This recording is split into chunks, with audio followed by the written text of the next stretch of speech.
تبلیغی جماعت والے کوئی شک نہیں ہے کہ بہت اچھا کام کرتے ہیں، اپنا گھر بار چھوڑتے ہیں اور اللہ کی راہ میں نکلتے ہیں، لیکن تھوڑا سا اگر آپ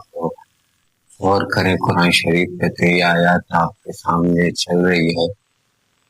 کہ رب العزت نے نبی پاک صلی اللہ علیہ وسلم کو فرمایا کہ اپنے قریبی رشتے داروں کو ڈراتے۔ اس کا مطلب یہ ہے کہ ہمیں تبلیغ جو شروع کرنی چاہیے اپنے ارد گرد کے ماحول سے شروع کرنی چاہیے، اور اس کی ایک منطق یہ بھی ہے کہ آپ کے جو دوست یار ہیں، آپ کے جو رشتے دار ہیں، وہ آپ کی بات زیادہ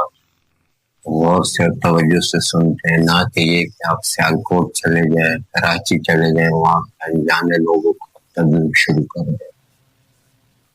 میرے پاس بھی تبلیغی جماعت والے آئے تو میں نے ان کو یہی بات کی کہ آپ ماشاءاللہ اتنے دور سے آئے ہیں، چیچا وطنی سے آپ آئے ہیں، اگر آپ اپنے قریبی لوگوں کو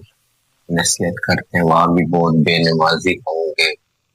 گناہگار ہوں گے تو یہ اچھا ہوتا، لیکن ان کو یہ بات پسند نہیں آئی۔ دوسری بات جو میں نے نوٹ کیا وہ ایک کتاب اپنے ساتھ پھراتے ہیں جس کا نام ہے فضائل اعمال۔